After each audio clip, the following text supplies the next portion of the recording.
We're going to go ahead and call the October 1st meeting to order. Can we please have a roll call? Ahern, Bathke, Janezer, Here. Heisler, Ward, Here. Willer, Here. Yachty. Here. Okay, item number 2 is approval of the agenda. Do I have a motion? I'll move to approve the agenda. Okay, we have a motion. Can we have a second? I'll second. Okay. All in favor signify by saying aye. Aye. Any opposed? Great.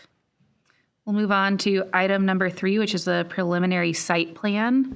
We'll start with a staff presentation. Okay, thank you. So this is a preliminary site plan for 11 townhouse units in 3 buildings, 1.6 acres. You can see the property up on the screen. It's part of the Buck Moon Villas subdivision, which you see active construction going on currently. Just kind of gives you an idea of where it is. They have 2 entrance roads into the property, so this is right on the frontage of North Dubuque Street and Millie Lane to the opposite side, and you have a couple, 1 3-plex and 2 4-plexes. Just gives you an idea of kind of some renderings of what they look like. They did try, in a couple of them, to have some side-loaded garages, so you wouldn't have an expansive view of just a bunch of garage doors facing the street, which we really appreciate. Property is already zoned RM12. We went through a rezoning originally with this subdivision, so it has always been contemplated that this would be a townhouse development. So we're just going through the formality of what the design actually looks like. As far as future land use map designation, it's urban medium intensity, so the zoning is consistent with the future land use map. It's a pretty straightforward request, so the request did achieve consistency with approval standards. Staff recommends you accept that listed finding and forward the request to the City Council with a recommendation for approval. And we have a suggested motion for you. Thank you. Okay, do we have an applicant presentation? You want to come up and introduce yourself? Thanks. My name is Brad Cummins, and I'm with the group doing this. If you have any questions, happy to answer them. Thank you. Yep. Brad's with the ownership group, and man, they've been great to work with, so we really appreciate that. Brad's local, so not that that's a requirement, but it's just nice to be able to reach out and get quick responses and things like that. Thank you. Thank you. Do we have any public comment? Okay. Any questions or comments from the commission? No, it seems very straightforward. It does. Agreed. I don't have any problems with it. Okay, if there's no other questions, I'll entertain a motion. I move that the Planning Commission accept the listed finding and forward the preliminary site plan to the City Council with a recommendation for approval. And do we have a second? I'll second that motion. And can we have a roll call vote, please? Janezer, Aye. Ward, Aye. Yachty, Aye. Willer. Aye. Great. Moving on to item number 4, public hearing on zoning map amendment. We'll start with a staff presentation. Okay, so this is a rezoning request from RM8 to RM12, and the RM stands for residential multi-unit. So it contemplates multifamily development similar to the previous request. This property is 3.53 acres. And the request is facilitate a construction of another multi-unit residence north of 1695 North Jones Street. So you can see the property here. It's zoned RM8. RM8 is at the lowest end of our multi-unit density. I think it's more appropriate for townhouse development typically. But you can see there's a fair amount of open space on the north end. So they'd like to be able to construct another multi-unit residence in that location. So again, property is zoned RM8. You can show it cross-hatched on the map here. The future land use map designation is urban medium intensity. So RM8 and or RM12 zoning would be consistent with that urban medium intensity. We did have a virtual good neighbor meeting on September 17th. No one outside city staff or the applicant attended, so we concluded the meeting 10 minutes after we started it. We had a couple of different approval standards, which we've outlined in the staff report, but this is one from the comprehensive plan that we kind of look for consistency. And so it talks about medium density residential, which this would be, and then you have the urban medium intensity. So I kind of highlighted both column and row, and the density below is ranges from approximately 7 to 14 units to the acre. So that's why I mentioned the RM8 or the RM12 would be compatible. Considering they're multifamily residential buildings all throughout this development, I don't think another multifamily building is out of character at all for this development. If you kind of look at future land use map kind of to the south west of the property, you're at the city limits, but we do envision that park to be a much larger park. We would like to acquire some parkland and make it a larger park. So, and actually, as we were creating the comprehensive plan, future land use map, really that area to the north we thought would be appropriate for urban high intensity adjacent to these other medium intensities because of that proximity to a park. You've got open space right there. That just made a lot more sense for us. So we do, whoops, I did a typo there, but we do, it does achieve consistency with the approval standards for rezoning. Sorry, it looks like I copied and pasted there, so I apologize for that. We recommend that you accept the listed finding and forward the request to the City Council with a recommendation for approval. We do have a suggested motion, but I suggest you don't read that. I would say that the Planning Commission accept the listed finding and forward the rezoning to the City Council with a recommendation for approval. Thank you. Great. Do we have a applicant presentation? Good evening, everyone. I'm Randy Lang with Watts Group, and we would like to be the ones to construct the building. Any questions?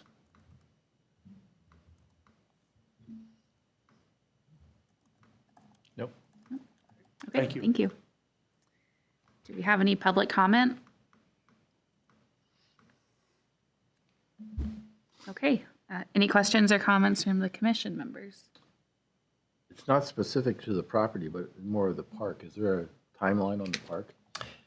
No, because it's going to take annexation for that property. So, we're kind of at our limits with the amount of, right, we can't serve this area right now with utilities, so it's going to be part of a longer range plan. So at some point in the future, when we're able to serve those areas with development, we would look for that when we get a development proposal, but no idea at this point. Okay. All right, thanks. Okay, if there's no other questions, do we have a motion?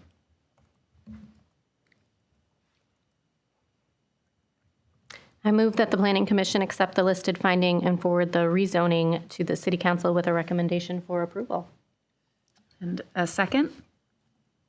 I'll second that. Second. You'll second? Second that. Maybe a roll call vote, please. Yachty, Aye. Willer, Aye. Janizer, Aye. Ward. Aye. Okay. Item number 6 on the agenda is approval of the previous. Sorry. That's okay. Apologies. No, I'm No, you're talking good. to myself. Sorry. Okay. Item number 6 is approval of the previous minutes. Oh, no, we've got one more Nope. rezoning. Oh, Should be the Hodge. oh, just construction. kidding. I skipped one. Okay. Item number 5. We'll go to a staff presentation. Okay.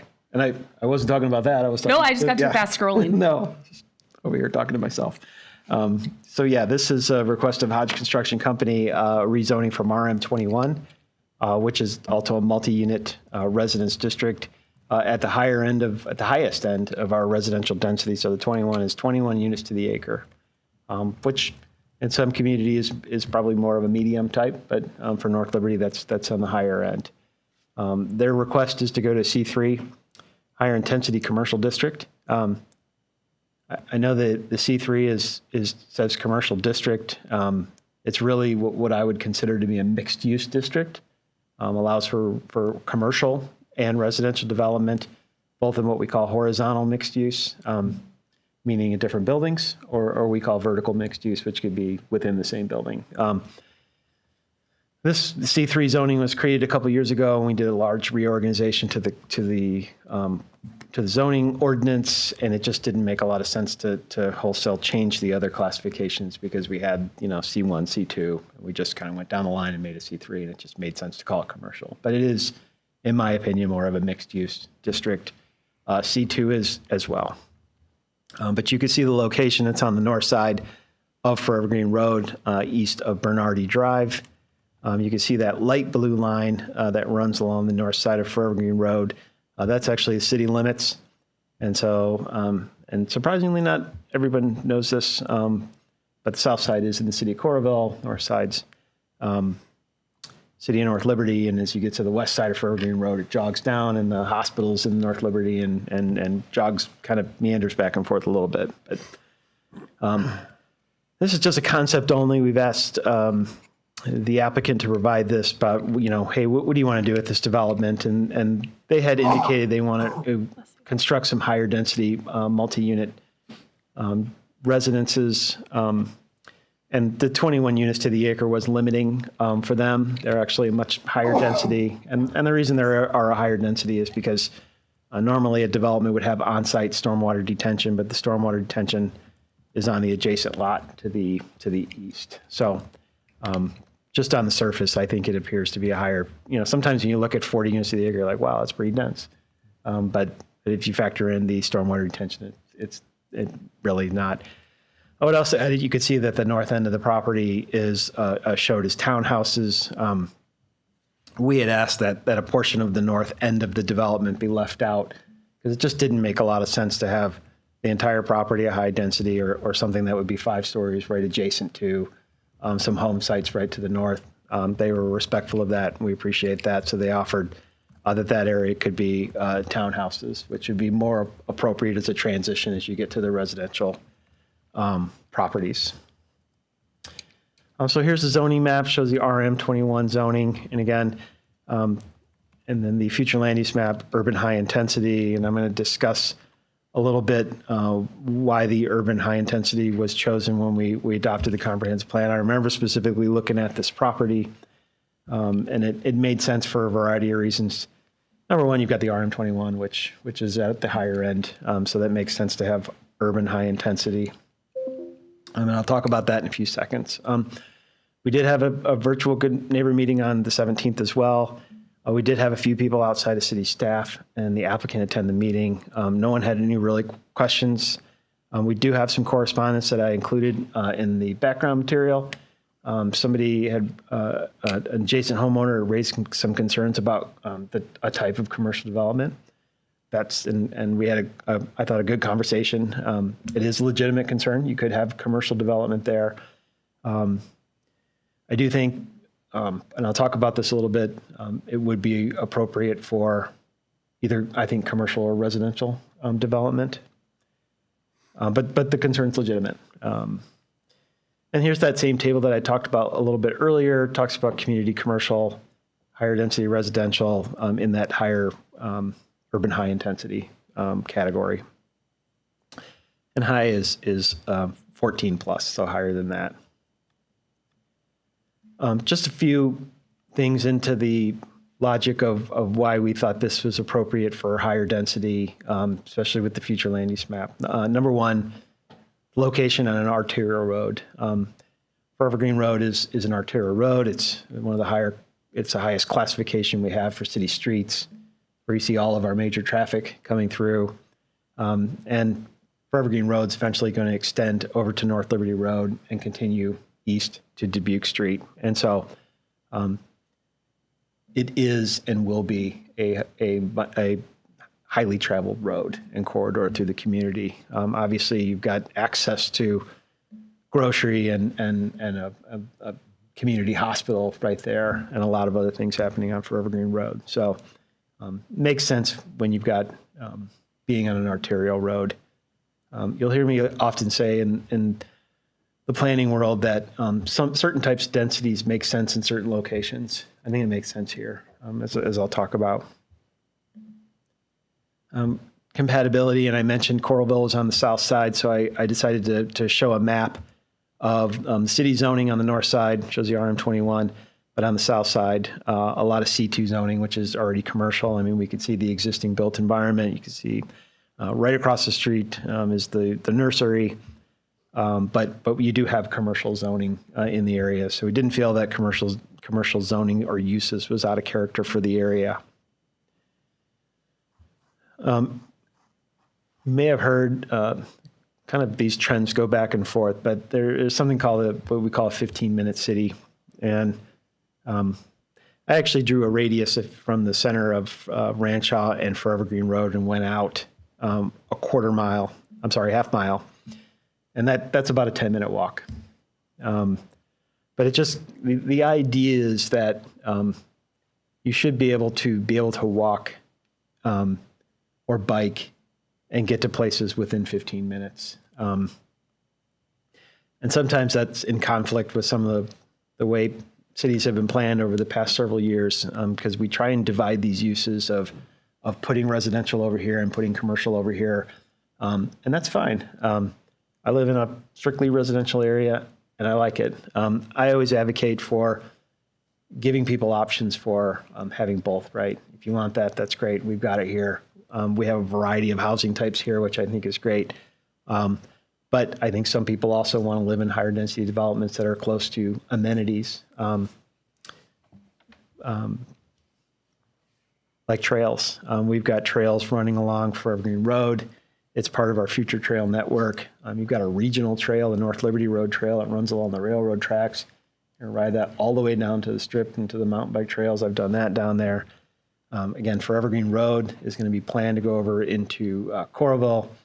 We will have a trail on the north side of that as well. And so this is a major area where you have not only an arterial road, but you've got the biking infrastructure.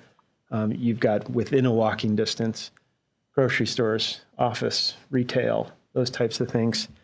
And if you kind of go back to the aerial, I mean, that property to the north side of the University Hospital, there's a large piece of vacant land. I mean, that to me makes sense for really high density, and some other cool things could happen over there. So there's a lot of things happening in this area that to me it makes total sense for this. What I call higher density.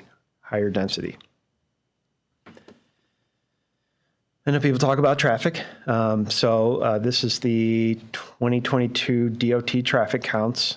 Shows 6,700 vehicles per day. That's well below the design capacity. I think if I remember correctly, we're in the 12 to 14,000 range.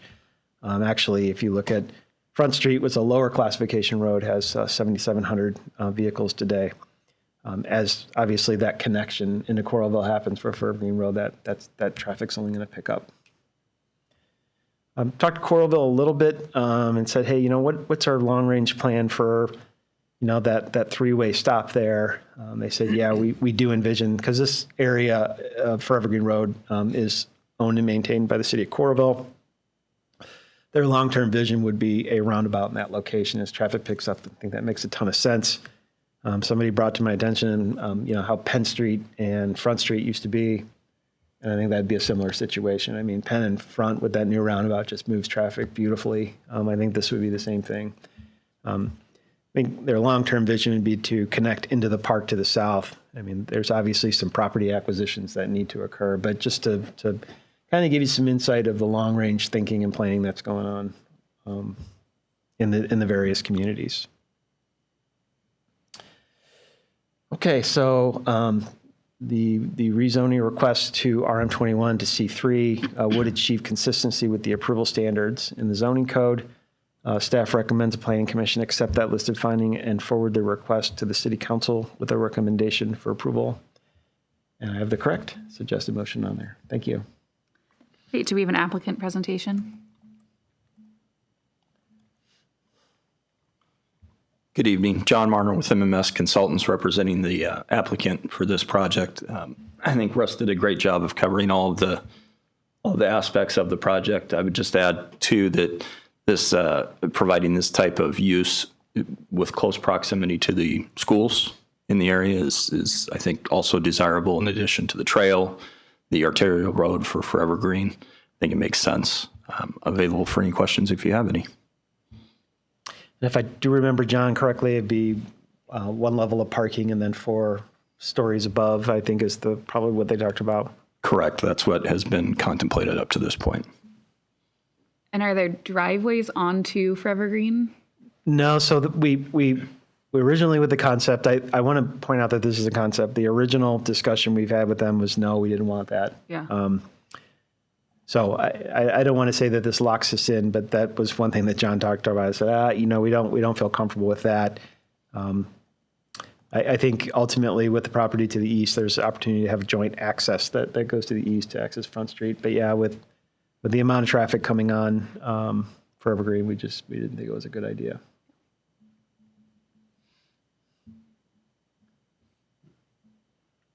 Okay, do we have any public comment?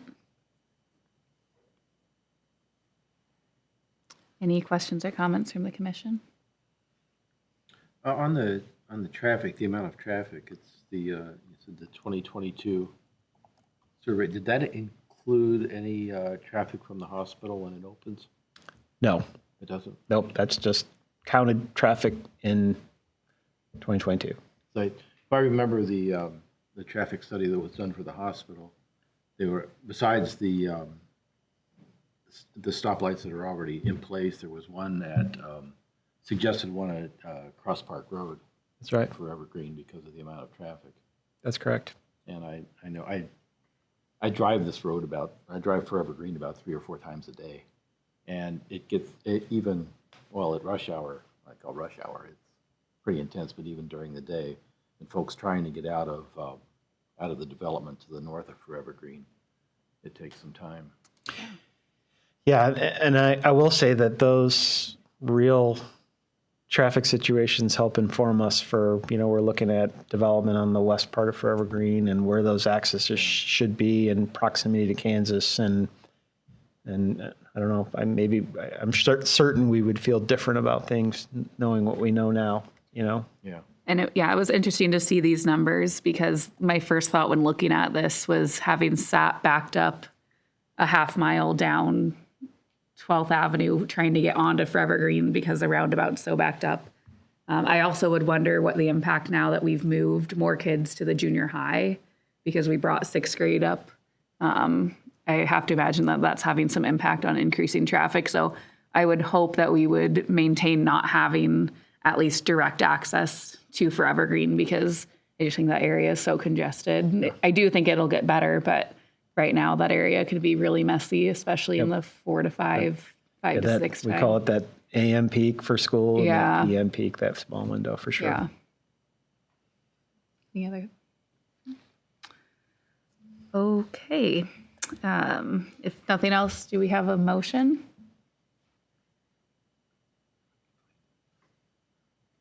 Sure. I move that the Planning Commission accept the listed finding and forward the zoning map amendment to the City Council with recommendation for approval. And do we have a second? I'll second. And can we get a roll call vote, please? Willer, Aye. Ward, Aye. Yachty, Aye. Janezer. Aye. Great. Okay, now approval of the previous minutes, item number 6 on the agenda. Do we have a motion for approval of the previous minutes? I'll move to approve the previous minutes. And a second? I'll second that motion. All in favor signify by saying aye. Aye. Any opposed? Great. Do we have any old business? So I sent you an email, but we did have the first consideration for City Council of the zoning ordinance.